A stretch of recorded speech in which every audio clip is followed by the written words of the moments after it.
Imagine meeting a lion face to face in the African bush. That was the dream of one man whom most of us know from the screen. Sir Anthony Hopkins. Love when they purr. His fascination with the big cats began when he was only 6 and saw his first lion at the zoo. This time on Nature, we journey to Africa with Hopkins as he tracks the king of beasts. They lock eye contact, don't you? It really is awesome. Do you get scared? Oh yes. Oh, absolutely. You do? Yes. That's reassuring. Sometimes, as you say, when they lock on, Yeah. then they burn holes, 2 holes right through your brain, don't they? It really is tremendous. Great eyes, aren't they? Yes. Yeah.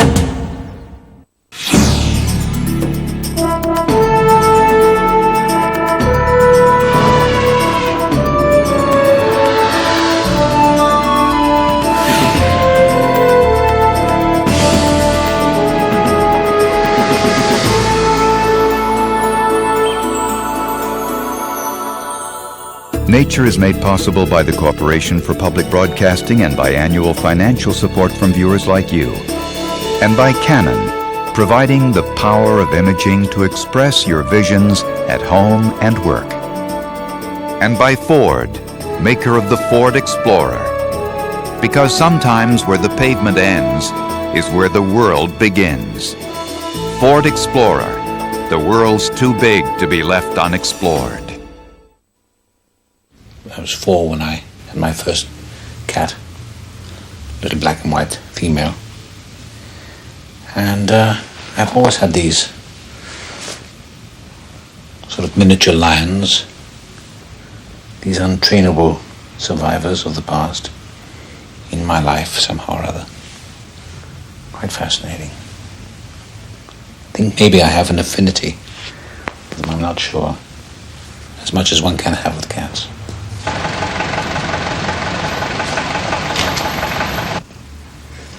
I'm off to Africa soon, in a few minutes, on my way to see a bigger version of you. Shall I bring one back for you? Eh? Shall I bring one back for you? Yes. Good. I must go. There you go. Off you go. There's my go.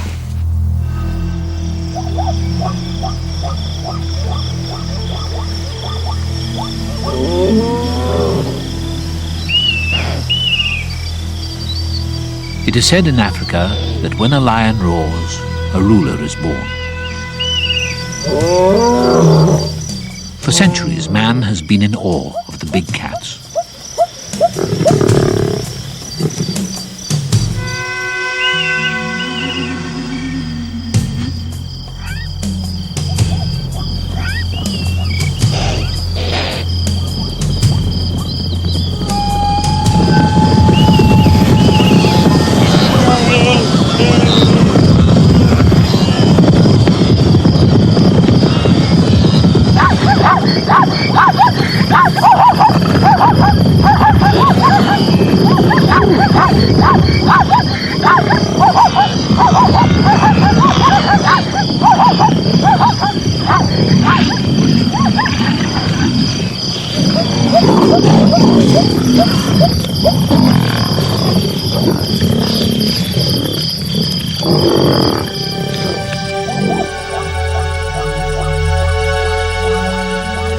Egyptians worshipped them as gods.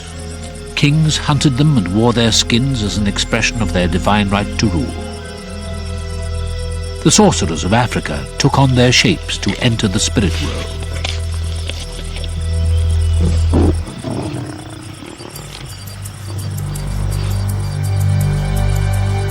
Coming to Africa was to realize an ambition to visit the land of the lions. Making the journey through the heat and the dust, and perhaps finding the answers to the questions that for centuries have intrigued us about the king of the beasts. Why has the lion been revered for so long? Why do we admire their ferocity? It has been a long journey.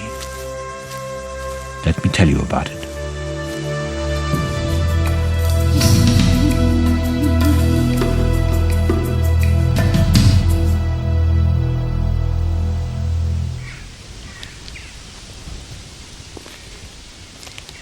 My first sight of a lion was when I was a child.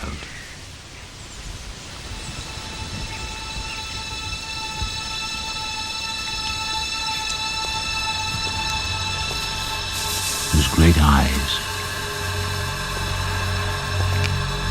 such magnificence and power.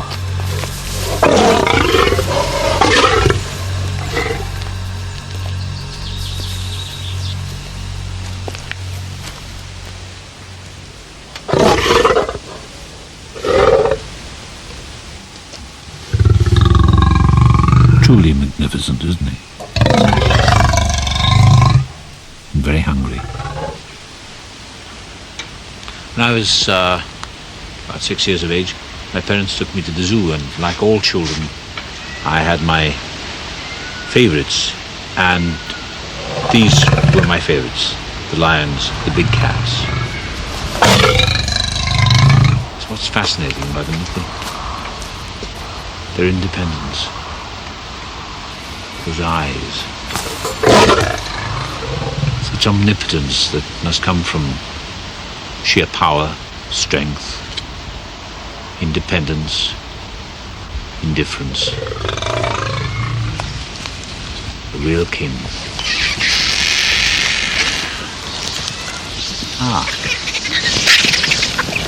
Like all kings, he has his food brought to him.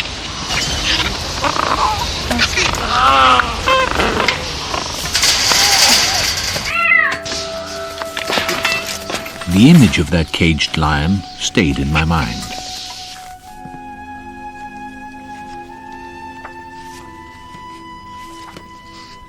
And since then, I've thought about lions, read about them, and the continent they roam.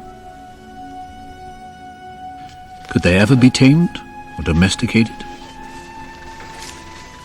I doubt it. Finally, I decided to go to Africa to see the lions in the wild for myself.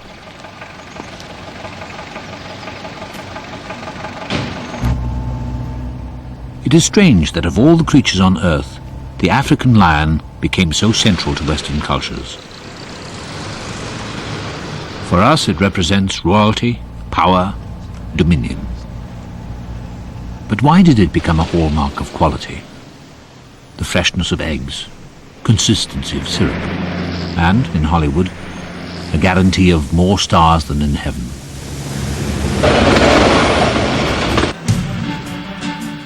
This is the first stage of my journey in Tanzania. This was the way people travelled into Africa early this century. Like life itself for those early travellers, building railways was a dangerous business. On one stretch in East Africa, lions halted construction when they devoured almost 30 railway workers.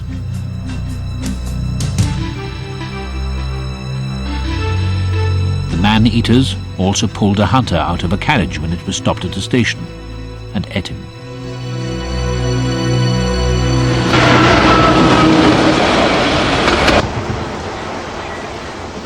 I'm taking the same journey as those adventurers before me. Settlers, missionaries, botanists, hunters. The brave, the foolhardy. They risked the dangers of the bush for the chance of a new life or a great safari.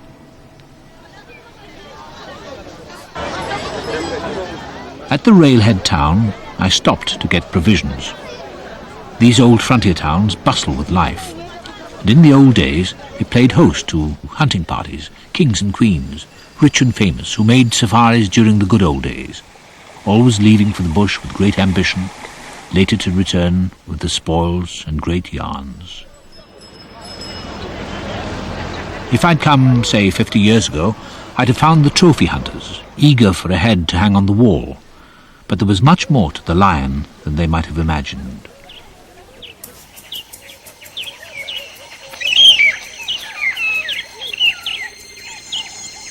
In this area of Tanzania, just south of the equator, it is the height of the dry season. Only the riverbeds have any moisture. After the fires. And the green flash will attract small animals. Yes. Even impalas will like Yeah. this green flash. Yes. Now look at this adjacent bush. This Yeah. is a good camouflage Yes. for predators, Yes. like lions. Yeah. So you're expecting lions here, waiting. And the small animals, yes. Small animals. Oh, I see, yes. So this is a good sign of looking for lions. Yes. My companion is an experienced tracker, Frank, who knows the dangers and is prepared for them. I hope. This is for elephants. Uh-huh. Yeah. You see how big they are? Yes. Everything's here. Now That's see, the big cat. You see how it's... Where? This one here? This is a big lion. This here? That's right. That's right. That's right. This is getting warmer, isn't it? Getting... Ah, what are these? No. Are they... Oh no, these are small footsteps of bad skin falls. I wouldn't be a very good tracker, would I? Yeah, these are small skin fall Yeah. steps. Uh-huh. Yeah. The lion? Yeah, No, it could be a that- small one. This one. It's definitely a cat. Well, she's around here somewhere. The lion Do you must think be- it would be a female? Yeah, but a small female. So please, you must be very much careful here. Yes. Yeah, this is a lion's country.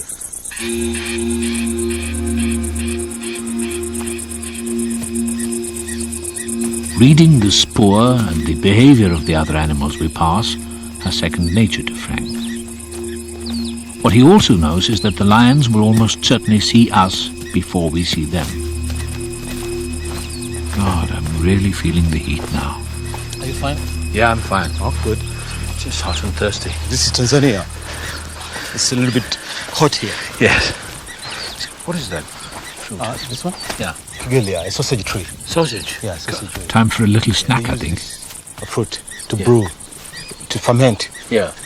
alcohol, this kind of thing. Yeah. Yeah, Alcohol. yeah, that's right. Got very drunk on that, didn't you? Nice sort of cocktail hour. That's right. Blow your head off. Right. Like that, yes. And you suck the seeds then. It's dry. Yeah, you suck the seeds. I've read about the lavish food people used to have on safari. I guess it must be the recession. You think you die? I think I done. Do you swallow it? Oh, No, you just suck it. There's a lot of vitamin C. tastes like lemon. That's right. Thank you. This is wonderful. Just like London. I had all this afternoon. One banana? Yeah. Short little stubby this one. Yes, I don't want to be fed too much, but it's good food for the lions. Frank saw her first, but he didn't shout about it. The buffalo head, I wonder. Quite a dangerous animal, aren't they? Very much. Yeah. In Africa, the only feared animal is a buffalo. The rules are stay very quiet, move slowly, don't stare, and don't threaten them. You a fast runner, Frank?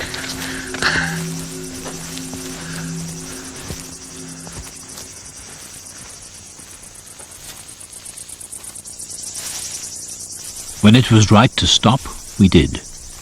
No bars this time, just her and us. And if she chose, she could be on us in seconds.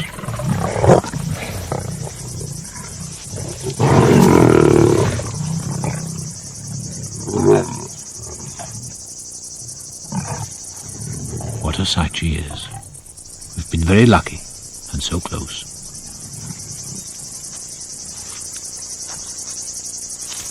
Good. I think she must have eaten.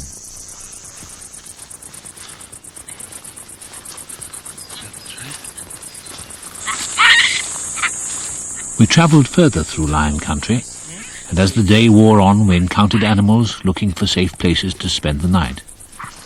Baboons. Phenomenal climbers. That's the rock they climb, isn't it? Yeah, this is the rock they climb. All these rocks, they... All these rocks. Yeah, all these rocks. That's a good advantage point for them, isn't it? Yeah, that's right.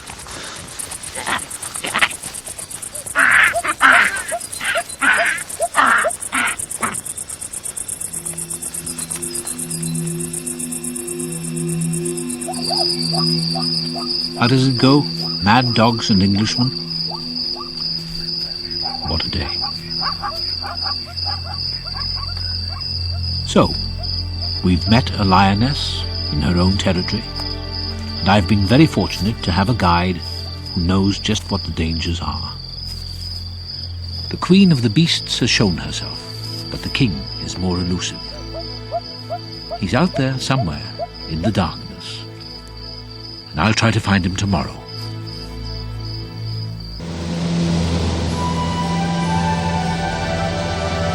We're now flying over the active volcano Boldonio Lengai, on the way to meet the Masai.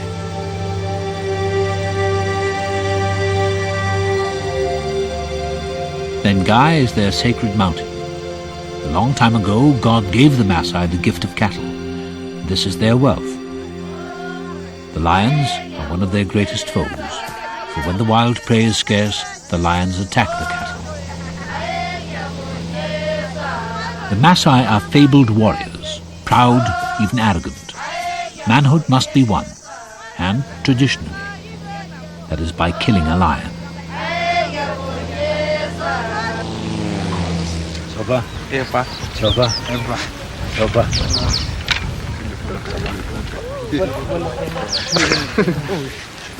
This is my father.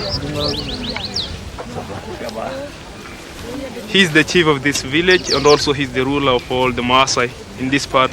He was a good fighter. He was able to kill a number of lions, and that's through those qualifications he was selected as the ruler of the Masai. Yeah, and these are my mother and my sisters.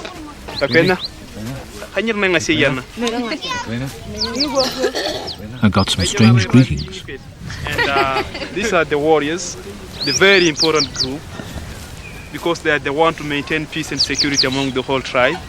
And also they have to go out to other tribes and raid cattle to increase the wealth of the society.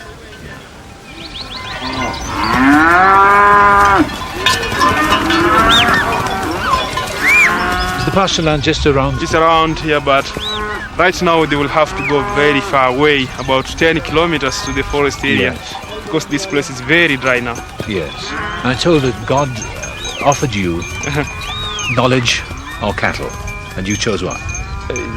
Cattle. Cattle. And in fact, you own all the cattle in the world. All the cattle in the world are ours. In England, in America? In America, no matter which part of the world, they are our cattle. Oh. And that's why when we go to raid cattle, we never use the word stealing. We are not stealing, but we are bringing them back because we got them from God.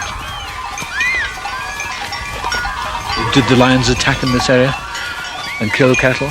Yeah, sometimes, and this is the time when we lose a lot of cows because they go very far to the forest, the place where there are a lot of lions. But the lions are frightened of men, aren't they? Yeah, but they are also hungry, so the warriors will make sure that the cattle are safe. One day, the lion wanted to eat one of our cows. These warriors fought with that lion, and there's got some scars here. I think you can see these are the lion's claws on the face. There's got more scars.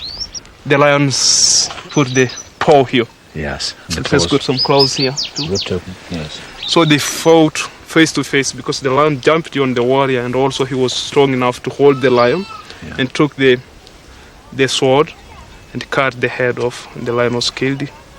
We celebrated because this was a very good fighter. Became a great body.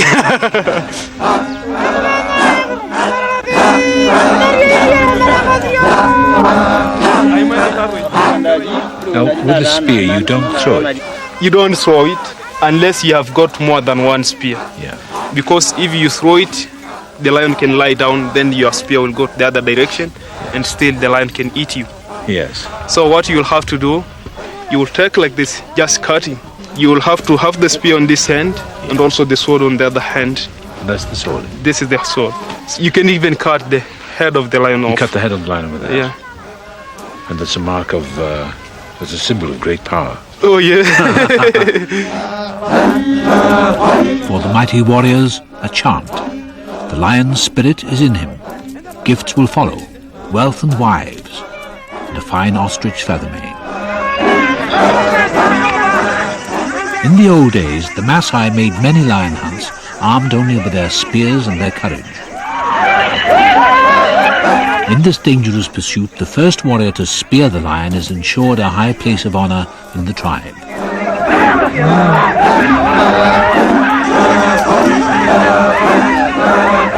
It's all been going on a very long time. And I wonder how the Masai might be if there were no lions.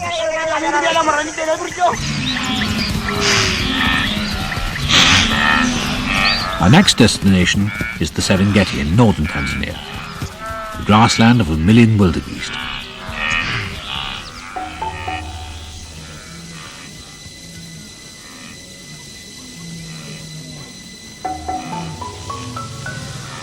In the Serengeti, there are no herdsmen and no cattle. 5,000 square miles of savanna, home to a myriad of plains animals and the predators that stalk them. So it's the very last place you'd expect to see a cat with a collar.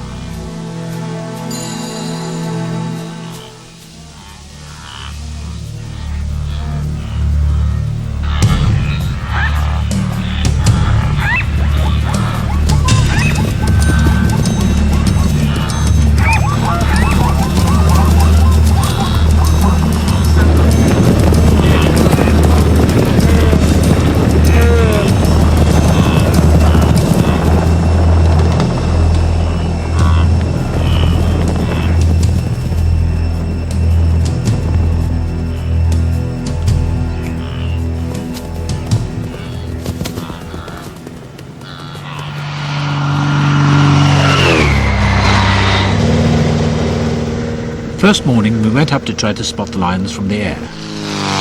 Hey! Lions travel great distances and are often hard to find.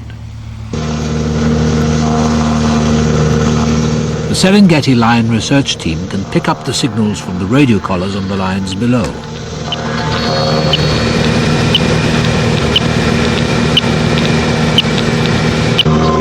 What is sound?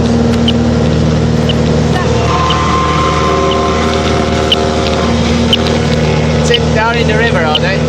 The Lion Research Project is one of the longest-running animal studies in the world. The lions have been studied since 1966, and the project aims to understand the behavior and ecology and the life of the pride.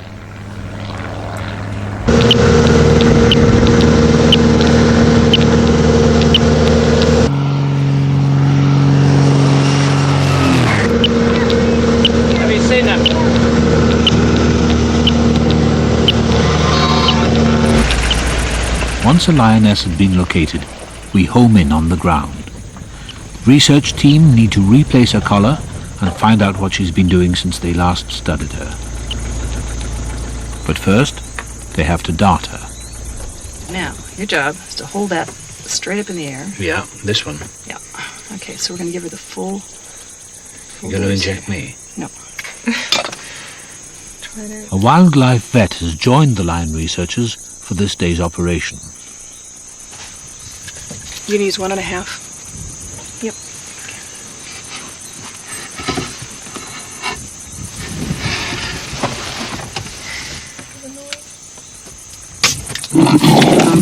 Got him? Got him? I think the first thing she does Yes. is go for the dart. But it's sheer in, badness. it's buried in there now, isn't it? She's taken it out. See, she's got it in her mouth. Yes. But the drug is in. What's in there? Should be in. It was in long enough that it should have injected it. She started getting high now, is she? See, it's like she just got bitten by a big insect. Okay, pre-op stuff. And she has no idea that this car was responsible. And Now, what about the other one? When you're ready to go in? We'll try and move her the car. That she'll move just gently. off. You know, just gently persuade her to leave. Some say that a big cat with a collar looks quite tame. But I wouldn't want this one to wake up near me.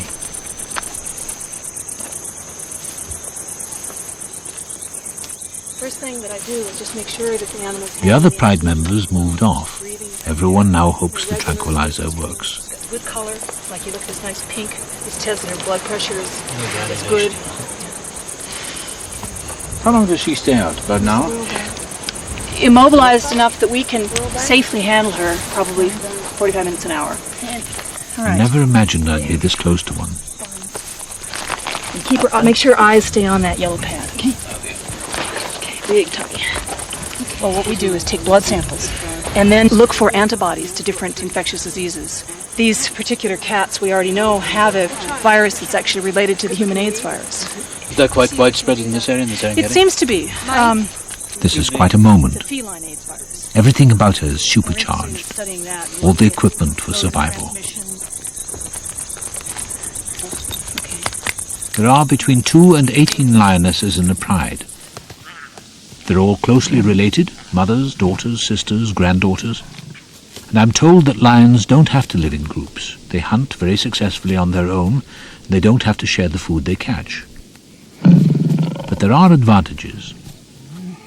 In prides, the cubs can suckle from any mother with milk. But even in the security of this extended family, 2/3 of the cubs will die before they're a year old. If the herds move away, they starve.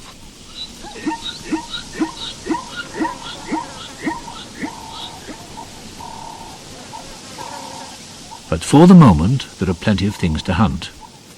Or try to. The cubs think anything is fair game.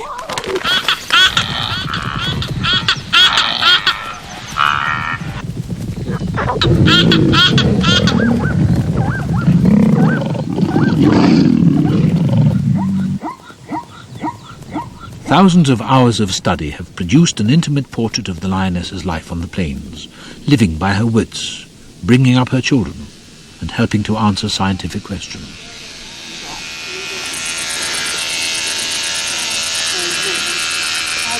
One reason that I try to collect hair from all these animals is that a lot of contaminants are actually deposited in hair.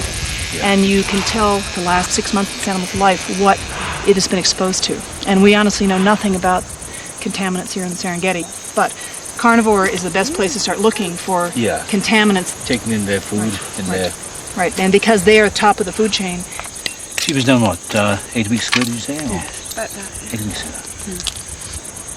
She's Nice called heavy Hyde. breathing. Hyde. I do. When will Her she start sister's sick. snoring? When they come round, you put them on their bellies, so that and it's incredible. You can hear it from half a kilometre. I love them when they purr. Yeah.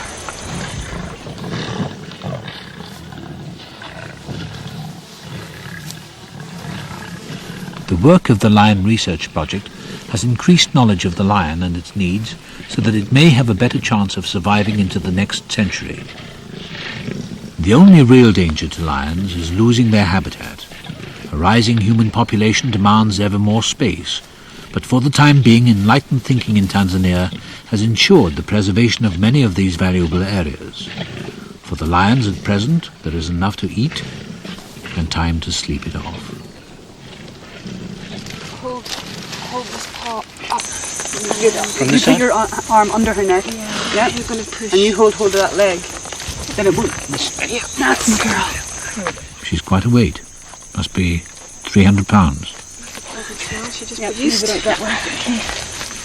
Like that. Sure, temperature is not dangerous at this point at all. Pouring water on her helps to cool her off. It's got such mass. But it's very hot today. I think she may be starting to wake up. Oh, there she goes. Yeah. Okay, girl. She's doing really well. And before I came to Africa, I never thought I'd be holding a lion by the tail. The power there, isn't that amazing? Yeah. I wonder why it's so ragged.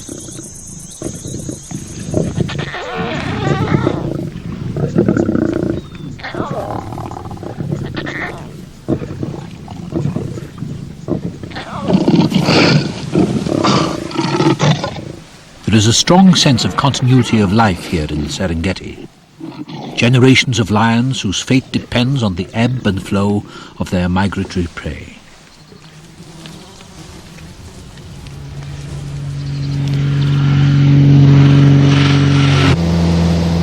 I'm on my way now to a place where the lions are less dependent on the migration of animals, to an extinct volcano where live some of the largest lions in the world.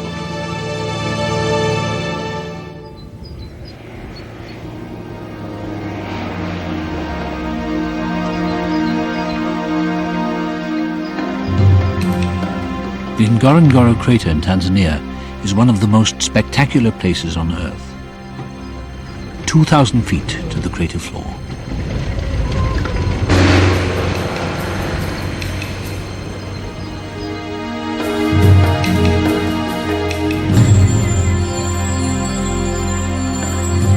"12 miles across, the volcano is now dormant, but its placid-looking surface is a wild and savage place.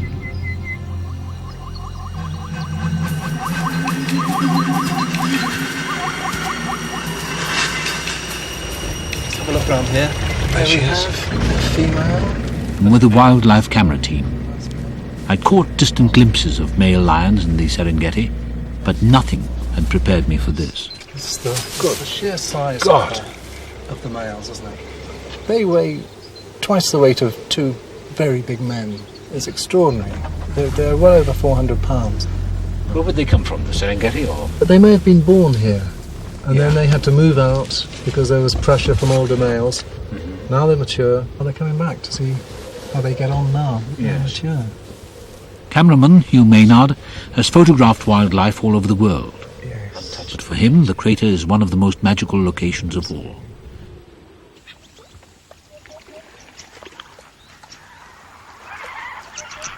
Its soda lakes are host to thousands of flamingos, sieving food from the water, the picture of elegance.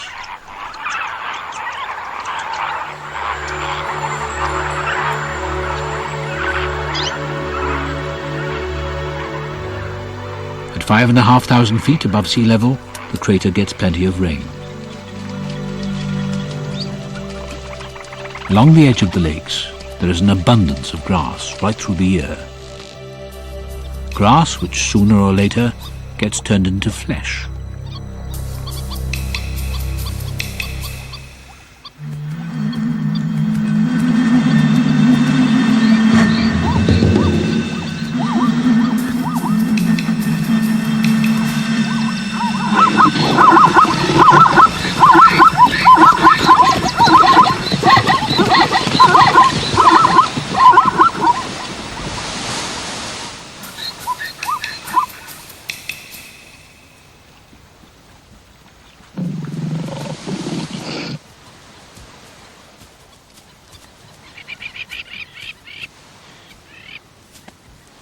They're so, well, seemingly docile. They've got used to Land Rovers and vehicles, have they? Yes.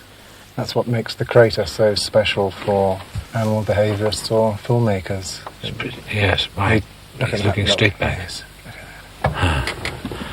Wouldn't like to tangle with him. The king of the beasts, right outside the window. What a head. Yeah.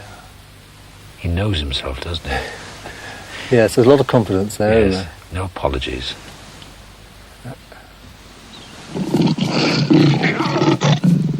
Hugh Maynard had been following the prides here for a couple of months, and now even I began to get to know them.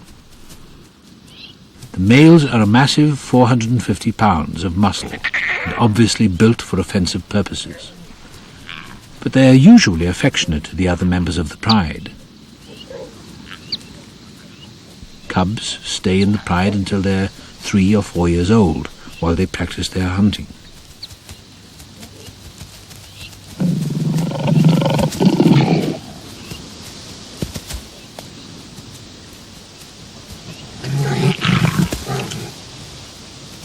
The sheer power of the king of the beasts should make him a terrific predator, but he is so large that prey usually sees him first and makes its escape. As far as hunting goes, the females seem to do it all. The big males and their manes are so conspicuous that they regularly wreck the opportunities for the females too.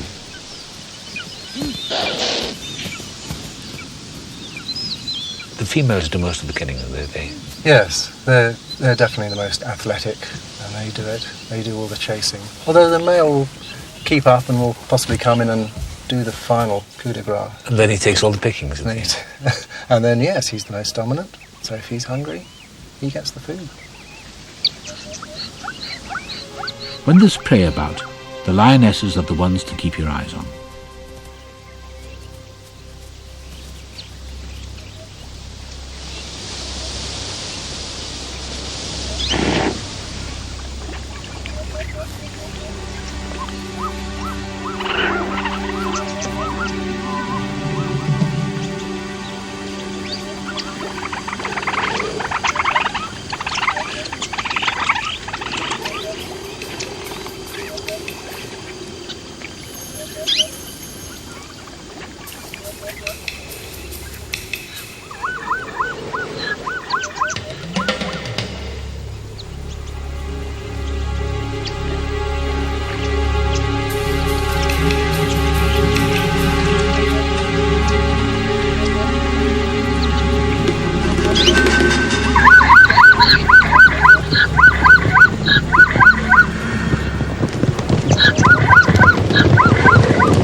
The crater seems to have more meat-eaters per square foot than anywhere in the world.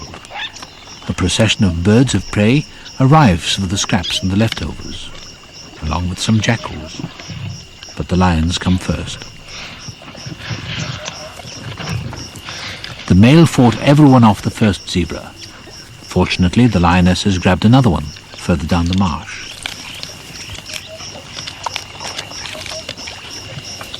Coming to the kill for the first time were some very young cubs with their mother.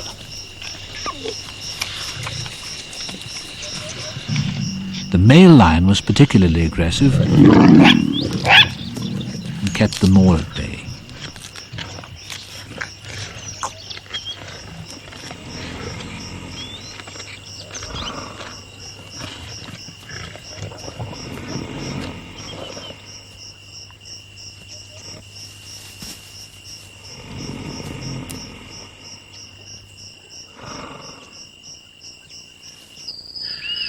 So the lion, or the king of the beasts, is not quite so noble after all. Yesterday, for instance, the lionesses we were following killed 2 zebra. The male claimed one and wouldn't let the others in the pride anywhere near their carcass. During the night, one of the cubs, maybe through hunger, got too close and the lion killed it. The lioness took the body and tried to bring it back to life. But it was too late.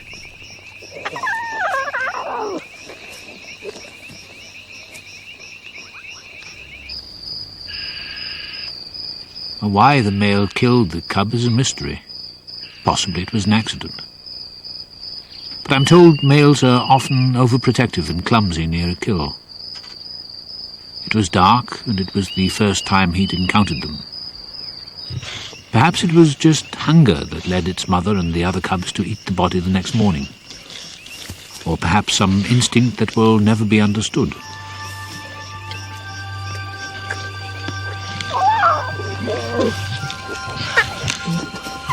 They tell me that the males are usually not so aggressive to their families. They'll kill cubs if they want to take over a pride so that they don't have to waste time on other males' children. But apparently it's very rare for a male to kill one of its own. Cubs usually receive affection from him and the other members of the pride.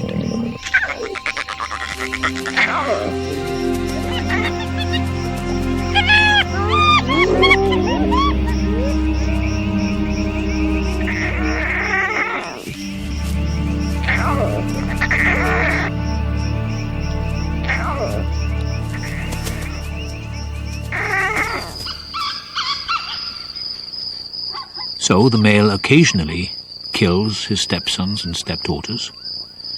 But then I suppose many rulers have done that and have continued to reign over their kingdoms for many years. So, who are we to judge the lion?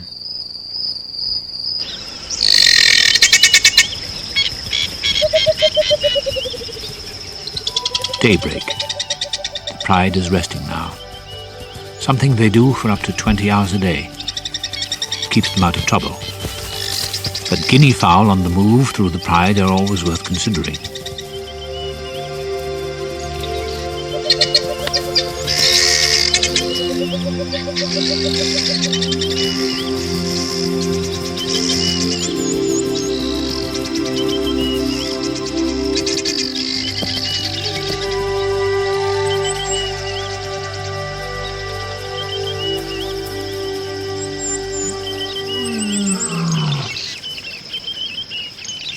The individual characters and the smaller day-to-day details of lions' lives are just as rewarding to see as the dramatic moments. 300mm. It's A bit closer, is it? yeah, it'll just be head and shoulders, I think, from where she is. Yeah.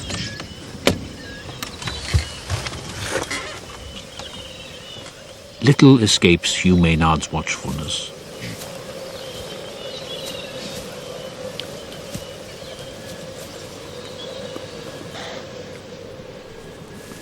The great kings wait imperiously for their dinner to be caught for them.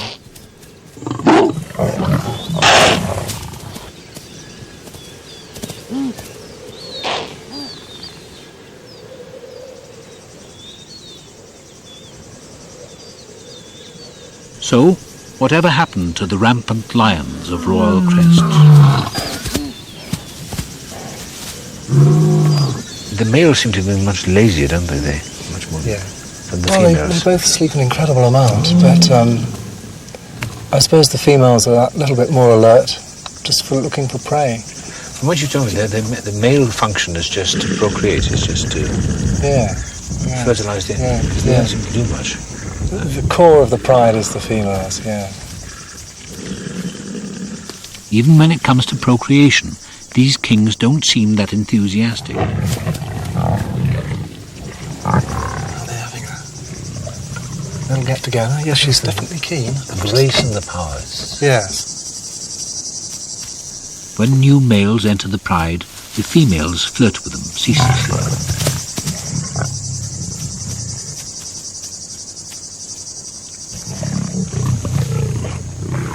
They're purring. Yeah.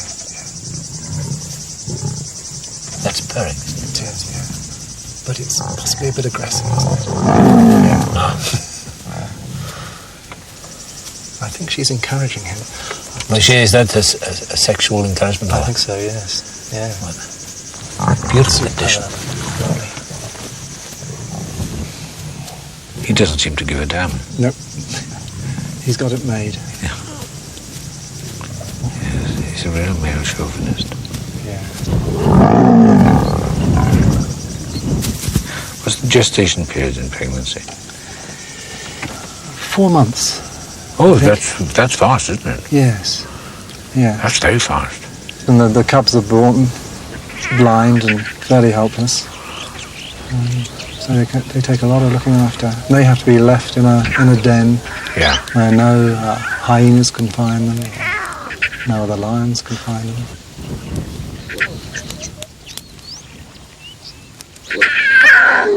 The cubs are less than 3 weeks old, and their eyes have only just opened.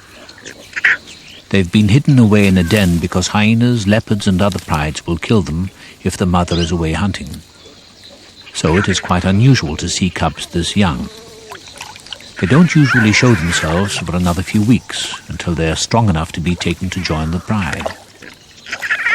This may be several miles away, and the cubs face many hazards along the way.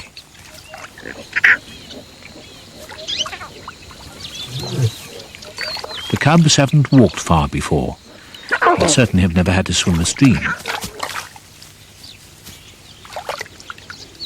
Sometimes the jaws can be very gentle.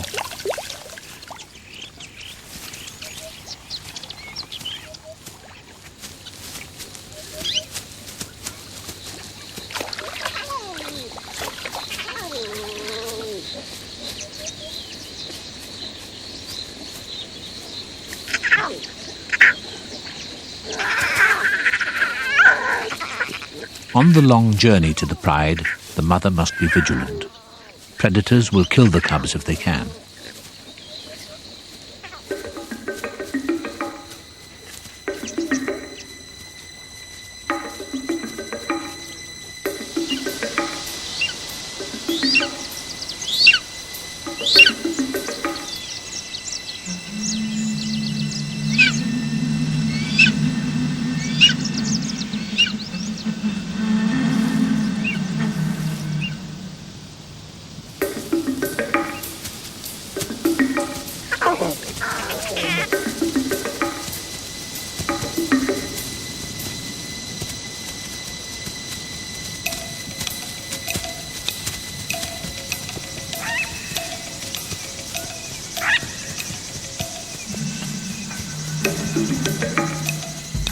Males are very dangerous if they're from another pride.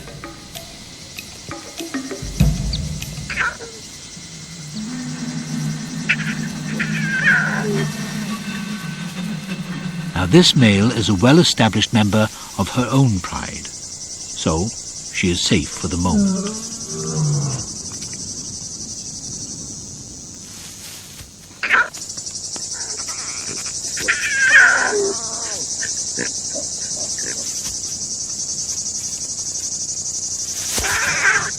The cubs are totally dependent on milk to start with. They don't eat meat for a month or two.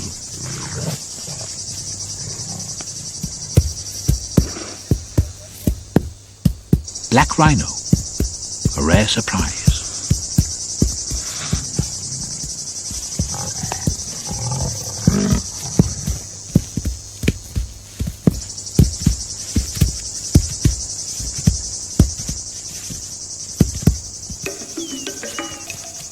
The last few yards to the pride are always the most anxious.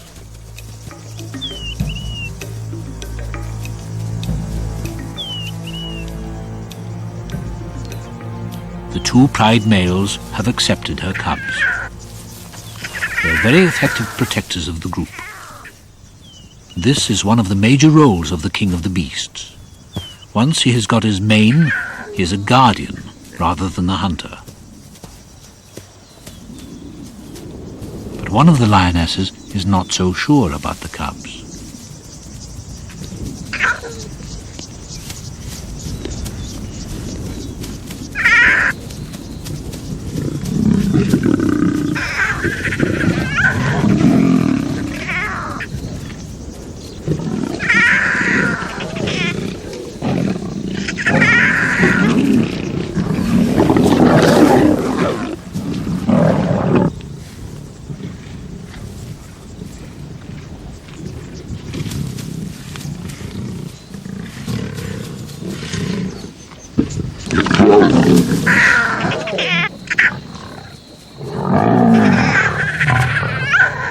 The lionesses are probably sisters, but the one without the cubs feels threatened.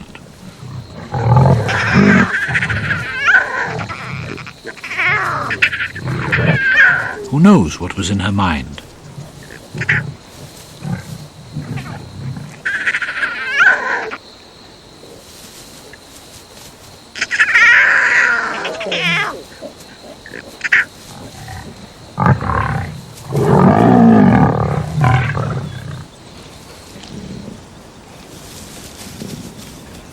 During these days in the crater, I have begun to realize that lion society is not quite what I thought. It is not run by the magnificent maned lions I saw all those years ago. It is the lionesses who are in charge, who defend the territory from generation to generation. The kings of the beasts fight to possess a pride, but their reign is limited to 2 or maybe 3 years. Then they are ousted by others.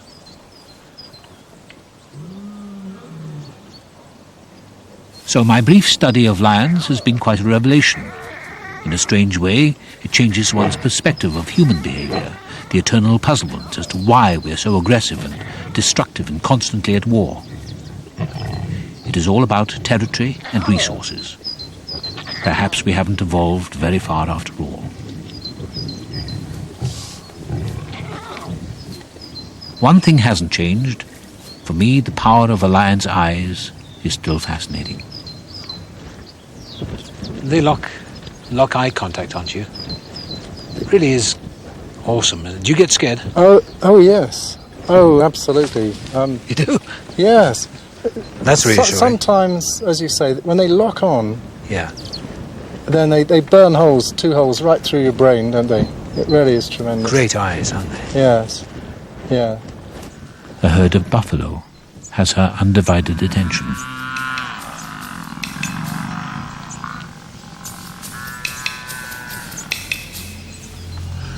Buffalo can defend themselves and their calves very well. They're still one of the most feared animals in Africa.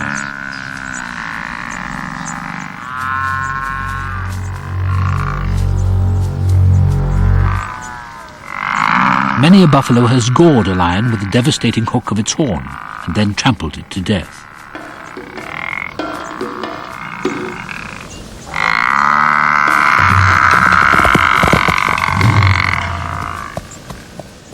A solitary lion doesn't do well against buffalo, but they're a big prize, and it is large animals like these that encourage lions to gang up together.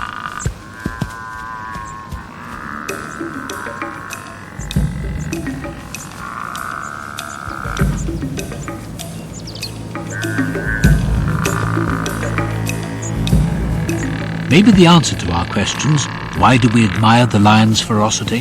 Why do we revere them? Lies in the recognition that we are as they are. They form alliances when the need arises, and when the chips are down, they win the day by sheer numbers.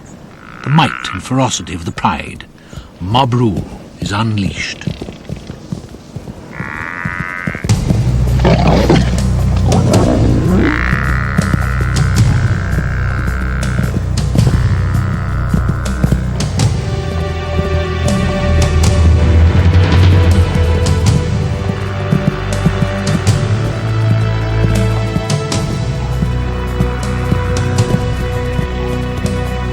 Lion and buffalo meet in a fearsome collision, and the gods of the grass must choose between titans.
Hey. Hello. How are you?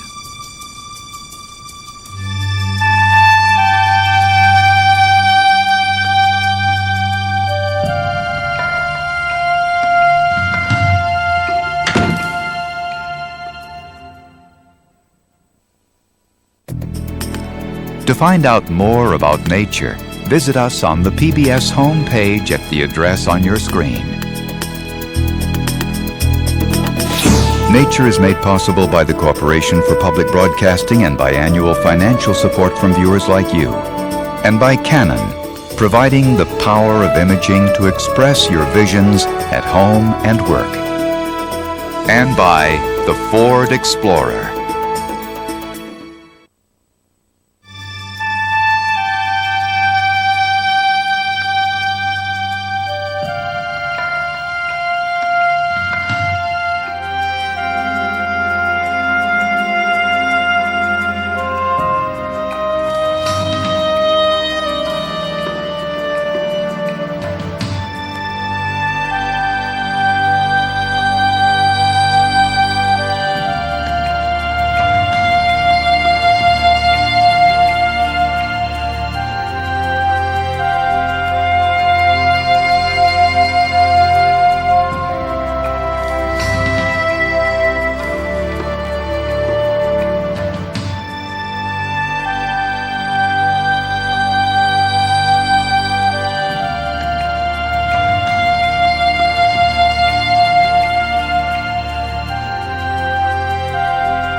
is PBS.